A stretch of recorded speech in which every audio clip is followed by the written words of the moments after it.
Знакомство мое с Рашидом началось во время моей работы в зональной комсомольской школе методистом. Меня перевели на внеаудиторную работу. И я подумал, что было бы для комсомольских руководителей, а это, наверное, практически многие из них сейчас стали руководителями реальными, и нашей республики, и еще там 11 областей. Было бы полезно познакомиться вот с неформальным политическим, культурным и так далее, и религиозным движением. И с первым, с кем я познакомился, это был Рашид. Мне его посоветовали как самого человека грамотного, знающего, интересного в этой тусовке. Вот, где были и анархисты, такой был очень известный Леня, вот, и другие тоже, ну, там, они печатали газеты, Рашид тоже печатал газеты, выпускал, точнее, газеты, он там не печатал, там были чуть ли не рукописные, но газета у Рашида, конечно, была самая интересная. Вот, я ознакомился, пригласил. Тогда начал только формироваться Народный фронт. Это вот такое оппозиционное движение неформальное. Вот, Рашид был там одним из руководителей.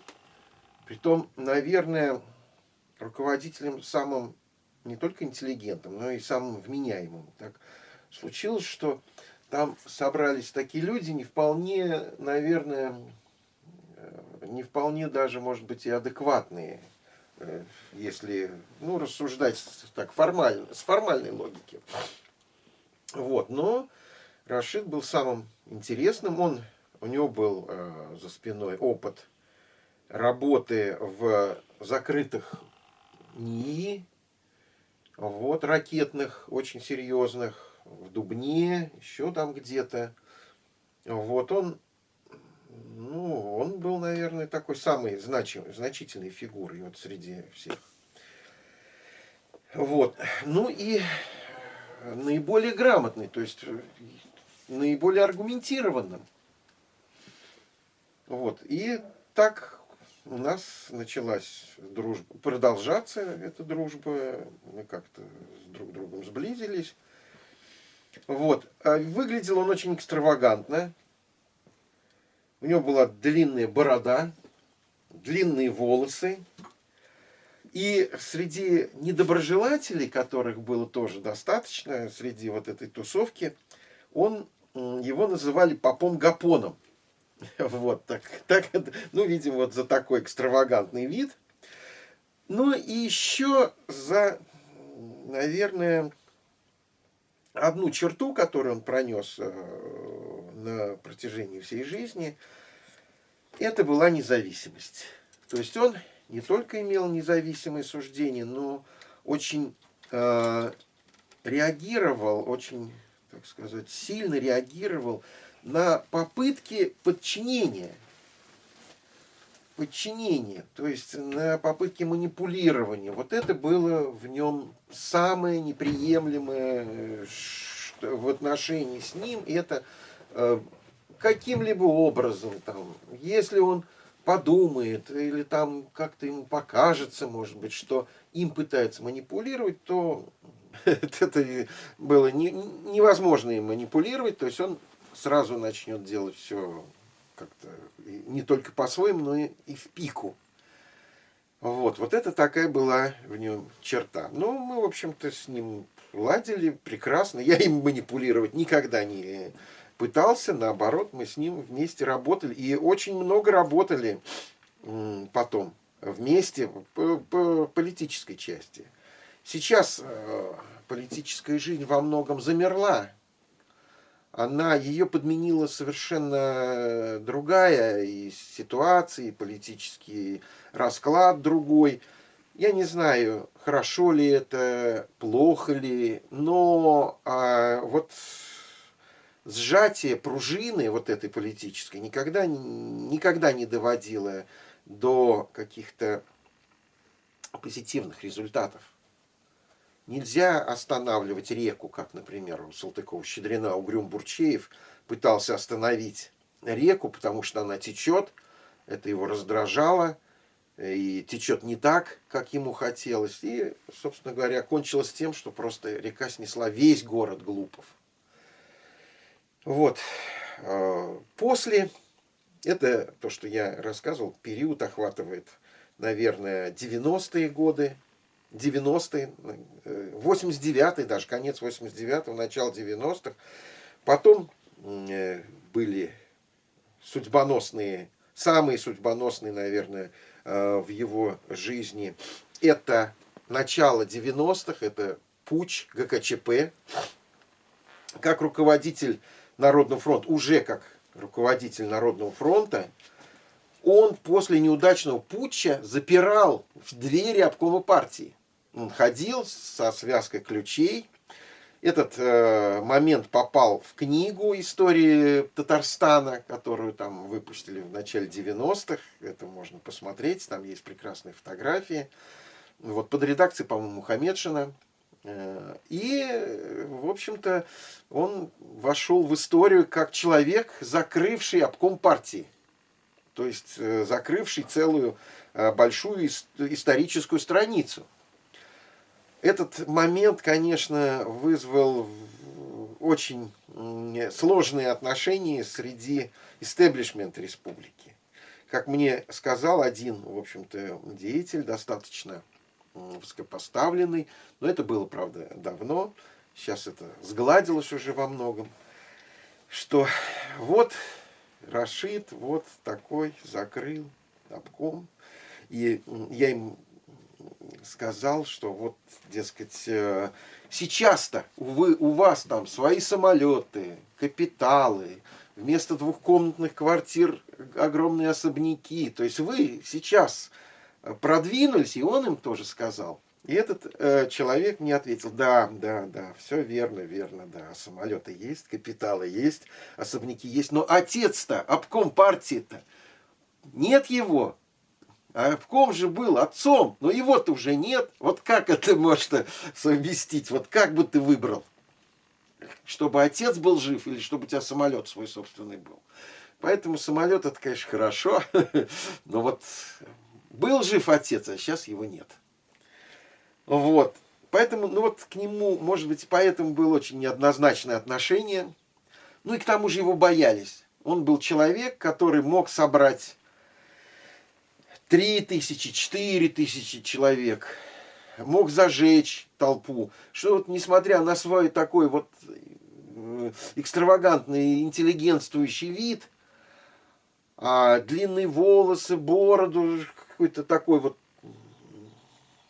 отталкивающий, может быть, для излишне примитивного человека, он мог зажечь, мог, то есть он мог найти нужные аргументы, слова и как бы мог повести. Он, это знаменитая его, когда речь, когда у театра была собрана уже обкомом партии, это перед закрытием, совсем огромная толпа там подготовленных людей и так далее, и так далее. И потом вот начали выступления на лидеры Народного фронта, всех освистывали, и тут вот выходит Рашид и начинает говорить, и в конце концов кончается тем, что вот эти вот все прообкомовские лозунги толпа начинает ломать, крушить, начинает обвинять. В общем, все получилось совсем по-другому. Ну, следующий период жизни, это, наверное, 90-е, середина 90-х. Очень интересный тоже был период. Я его встречал в Москве несколько раз. Он туда ездил. Там было такое демократическое, новое демократическое правительство, с которым у него были громадные связи. Мало того, что, ну вот как в известном фильме «Сны», точнее, полеты, по-моему, «Полеты во сне и наяву», где играл Басилашвили, еще что-то там. Он приехал, говорит, приехал я к Бурбулису, еще с кем-то там говорил. Тот, значит, говорит, вот из провинции, демократ наш, приехал, там Травкин, он с Травкиным у него были прекрасные отношения. Вот, это же вот наш демократ, давайте ему должность дадим. И вот ему мгновенно дали должность, кабинет громадный на Старой площади в здании ЦК партии, 2 машины, должность, он говорит, называлась, значит, в общем, что-то такое, связанное с красной ртутью. Тогда это была тема, никто не знал, откуда это. И, видимо, и новое правительство не знало, что это за красная ртуть такая. Вот. Но долго он там, он говорит, мне это было неинтересно, хотя, скорее всего, если бы он там остался, он был бы, наверное, в составе и правительства, и в составе ведущих партий того времени, и депутатом был бы Думы, это без этих самых вопросов. Но он опять вернулся в Казань, был депутатом горсовета. Горсовет был такой революционный по тем временам, демократический. И из этих депутатов он был, наверное, самым, ну, как бы сказать, интересным. Самым интересным, самым с интересными моментами и так далее. Ну, с одной стороны, были демократы, так называемое демократическое крыло, которые, ну, нельзя назвать их, в общем-то, такими ровными. Да, там были Шмаков такой, которого потом обвиняли и в педофилии, бог знает в чем, который в конце концов сбежал там в Финляндию. Кто-то там про него говорит, что он действительно талантливый воспитатель, а кто-то говорит, что он там все разворовал и все по миру пустил. Вот. Люди были тоже такие немножко странные, там чуть что они там выходили на площадь свободы, голодали с таким, в общем-то, видом очень таким, ну, как бы нарциссическим даже.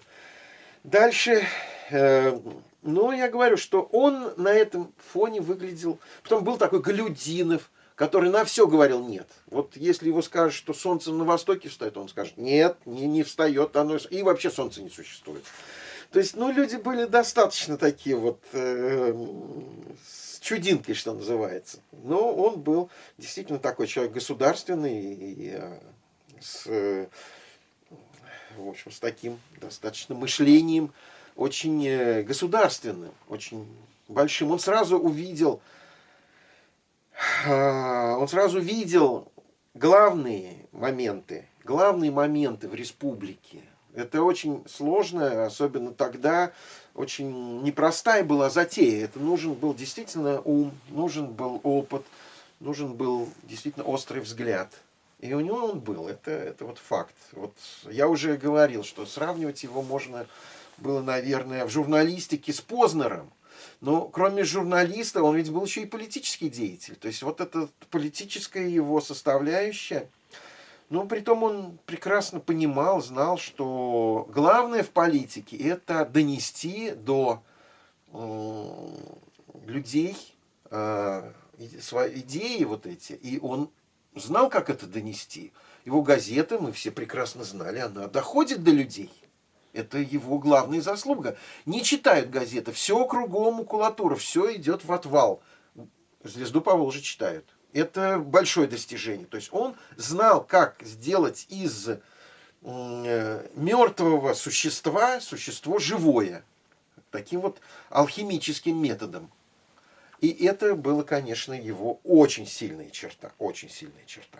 Да, потом дальше идет первые выборы, это 96-й год. Да, 96-й год, выборы, ну, очень, так сказать, тоже судьбоносные выборы Ельцина. Он выступает как представитель Лебедя. Он был его личным представителем, он ездил с Лебедем, встречался со Скоковым, с Лебедем, вот со всеми этими людьми. То есть он выступал за демократию, естественно, то есть у него были твердые в этом вопросе устои, устремления. Но вот как бы и его исключительно уважали в этом плане. То есть он был действительно реальной большой фигурой вот в этом вопросе, в выборах. Но Тогда, кстати, представлял Конгресс русских общин Хакимов, никто иной как, и Мурат Гадельшин. Вот это двое. Он и, то есть сколковские были Мурат Гадельшин, это Конгресс русских общин, самый такой интересный момент. А он как раз представитель Лебедя, то есть он с ними на самом деле спорил немножко. Ну, его спор был не скандальный, не истеричный. Его спор был всегда аргументированный и глубокий. Дальше мы приближаемся уже к 99-му году. Еще один судьбоносный момент, и он тоже здесь выступает уже в 99-м году. Он открывает «Яблочную газету» первую. Сначала он становится главным редактором «Новой вечерки». Там была Чернобровкина, потом Чернобровкина, но сначала это был он. До этого было новое, по-моему, время этого Жени, Гены, не помню, вот из головы вылетел. Еще Крис. А? Крис. До этого Крис, да, он поднимал Крис, это была первая бесплатная газета, притом газета очень значительная, интересная, это Ишкуватова братьев. Но, кстати, нигде его там не было, там была Марианна Ишкуватова главным редактором во всех титрах, но, естественно, он делал все. Он делал все, они где-то там, не Нариманова, вот тут улица-то параллельно была, вот, там они выпускали. Газета была исключительно интересная, она просто буквально расхватывалась, как горячие пирожки. Может быть, поэтому все это и прикрыли, потому что она настолько была конкурентоспособна со всем тем, что выпускали не только в Татарстане, но и в России, что, в общем-то, вызывало такие очень ревнивые отношения. Дальше вот я хотел сказать, он ввел рубрику, целую полосу, вот там с Артемом, по-моему, они там с этим был, как там вот армянская фамилия, не помнишь? Карапетян. Карапетян, да, точно, вот они с Карапетяном, ну, притом Карапетян там у этого, там, то ли, Казанское время, в Казанском времени. Но притом единственное, что можно было читать интересное, это вот то, что вел Рашид. Карапетян там что-то там пытался какой-то в юмористическом плане такое представить, но достаточно поверхностно, очень плоское. Вот. И дальше он начинает выпускать газету «За яблоко». Это в 99-м году. Его выдвигают кандидатом в депутаты от «Яблока». Вот. И он набирает достаточно много голосов, но как бы мы все понимаем, что если бы все было как должно, то он бы был, конечно, он прошел, но он не ставил цели пройти в Государственную Думу. Ему гораздо более интереснее, мне казалось, было работать вот в Татарстане именно вот с газетой, которая все-таки обращалась к татарской аудитории прежде всего. Вот. И, конечно, это был очень большой и интересный шаг не только для Татарстана, но и, наверное, и для всей России. И газету начали сразу же практически выписывать и во многих ведущих и странах, и университетах и так далее, и так далее. Дальше 99-й год. Я, кстати сказать, тогда шел с его подачи, пошел в СПС. Там был у него Хомяков, ну, там масса было у него друзей. Он там как-то нас подготовил к этому. И, значит, вот мы возглавили тогда СПС в Татарстане, в Казани. Я был вот начальником штаба. Ну, я говорю же, это с его подачи, потому что мы вместе начали работать. И в «Новой вечерке» там несколько было интересных моментов. Потом он участвовал, и вместе мы участвовали в некоторых акциях ДПР уже, это бывшего. Но ДПР, Демпартия России, не путать с ДВР почему-то. У нас многие даже профессора сейчас, политологи, политологические, начинают путать ДПР с ДВР, с ЛДПР, в общем. И вот он, значит, Яблоко, я, значит, пошел с СПС работать, СПС продвинулась. Ну, Яблоко немножко, оно всегда было немножко такое очень в стороне, как бы. Вот. И вот мы вот 2000 год, в 2001 году, по-моему, открывается «Звезда Поволжья» уже, или в 2000-м, в 99-м, или в 99-м, или в 2000-м, вот начинают выходить вот первые номера, вот, первые номера, по-моему, я даже помню, там, пригласили в Кипр. 15 декабря 99, то есть 2000 года. Да, ну вот, 2000. может быть, да, то есть вот эти вот, вот, и вот началась уже новая эра в эпохе, так сказать, в этой эпохе, и я хочу что-то передать Руслану. К этому времени он уже вполне стал такой взрослый, уже понимающий, он уже вполне себе как бы уже осознающий вот эту всю историю. Ну, я хочу сказать, что с самых ранних молодых ногтей у Рашида была цель, конечно, подготовить Руслана. Подготовить Руслана к работе в газете. И, конечно, он много отдавал этой цели из сил, из средств и так далее. То есть он, ну, я думаю, что Руслан в какой-то мере подготовил к этому. Ну, конечно, это такая непростая задача, потому что газета является не просто одной из, а самой читаемой, самой востребованной в республике. Ну, поэтому, конечно, есть некоторые, то, что, наверное, я думаю, что у Руслана есть некоторые опасения, ну, как бы соответствовать вот этому бренду. Ну, я думаю, пока все нормально идет. Пока, ну, как бы дорогу в 1000 ли, конечно, все это должно осилиться, если к тому же человек очень знающий, грамотный, закончил философский факультет Казанского университета, одного из самых таких значимых, учился в аспирантуре, то есть, ну, как бы вникал очень, так сказать, глубоко и с такой стороны. Так, ну, начали мы плотно сотрудничать где-то году в 2015, плюс-минус, потому что как раз-таки редакция была небольшой, было человека 3-4. И так получилось, что на один номер у нас тогда технический редактор, верстальщик, если по-простому, он был в болезни, то есть он не мог выполнять свои обязанности один день.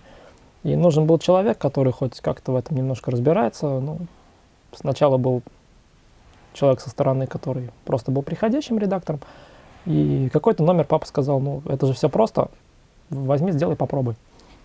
Я попробовал, в общем, так получилось. И с тех пор уже как-то начали именно работать в связке, что были корректора.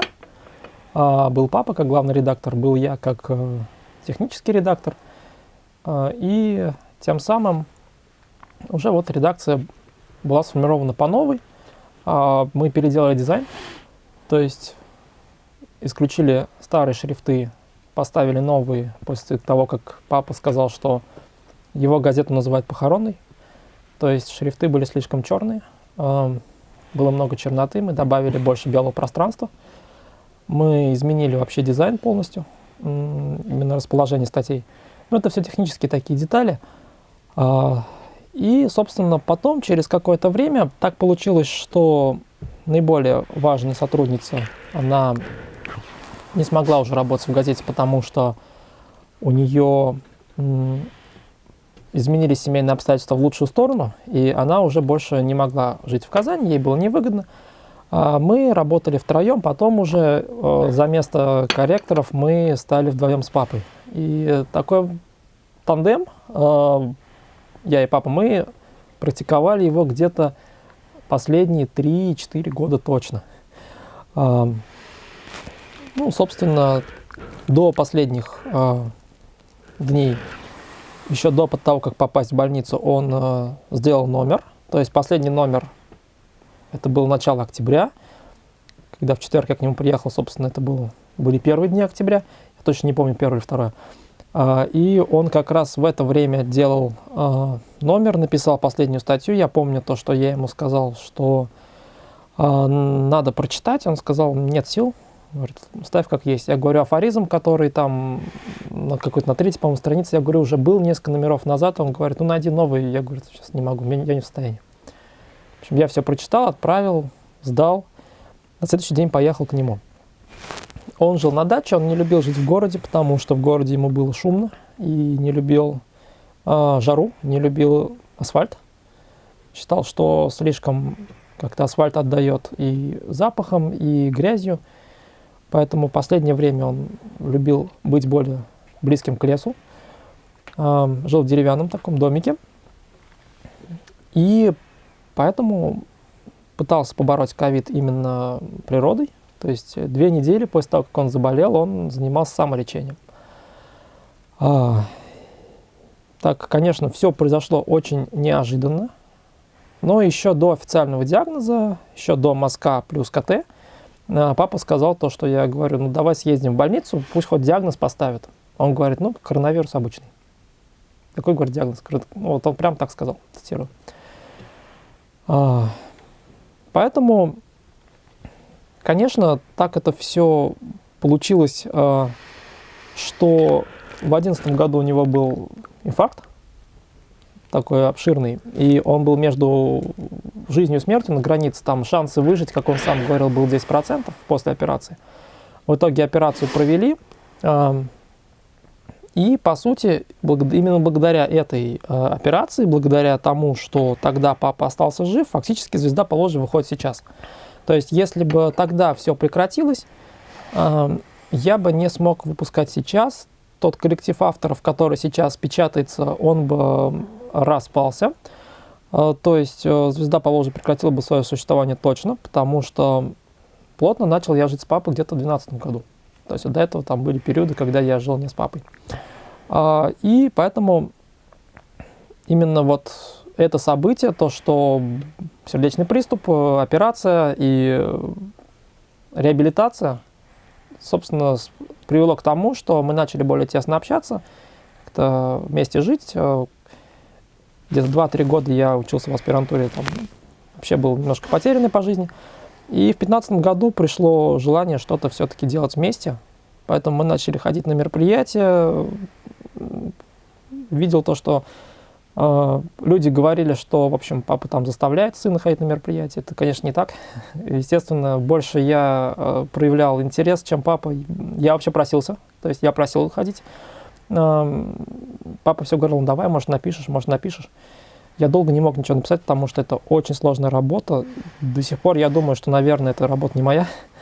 Потому что это нужно действительно иметь талант к этому, способности, как-то предрасположенность. Поэтому и так все пошло-поехало с тем, что я начал ходить на культурные мероприятия, и папе уже это было в нагрузку, и он как-то постарался так культурную жизнь больше отдать следующему поколению, скажем так, а сам интересоваться общественно-политическими темами и национальным вопросом. То есть эти две вот такие темы его больше всего привлекали. Собственно, вот так это все со «Звездой по Волжье» складывалось, начиналось. Работали мы в последние годы по удаленке, то есть он писал все с дачи, отправлял все по интернету, я верстал из дома. То есть офиса как такового не было, потому что это стало невыгодным. Раньше, я помню, я был в 3 или 4 офисах и «Звезды по Волжье», и Криса, и... но вечерку я уж не застал. Но все равно как-то было принято решение, еще задолго до пандемии было принято решение об удаленке, и это показало свою эффективность. Поэтому, в принципе, Главное, что сделал папа в данном случае, это то, что он собрал костяк авторов, которые не могут до сих пор разойтись, то есть и они не представляют своей жизни без публикаций в «Звезде Поволжья», творческой жизни прежде всего.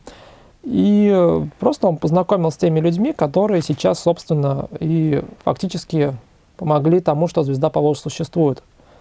Потому что вообще вокруг «Звезды Поволжья» сейчас есть, я называю, редколлеги, то есть некоторая такая группа людей, которые помогают оставаться газете на плаву, и без них вообще ничего бы не могло произойти. Фактически все держалось на папе, но после его смерти, то есть все стало хаотично, все пришлось осваивать заново, перестраиваться пришлось не только в рабочем порядке, но и мировоззрением прежде всего, и поэтому это, естественно, такой период кризисный.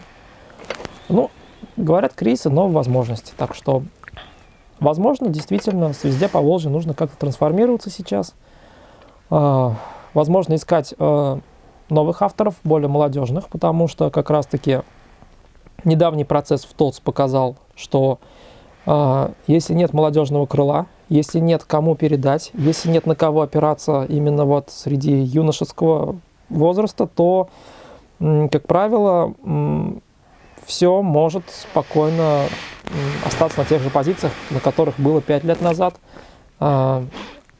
Современный мир уже этого не прощает.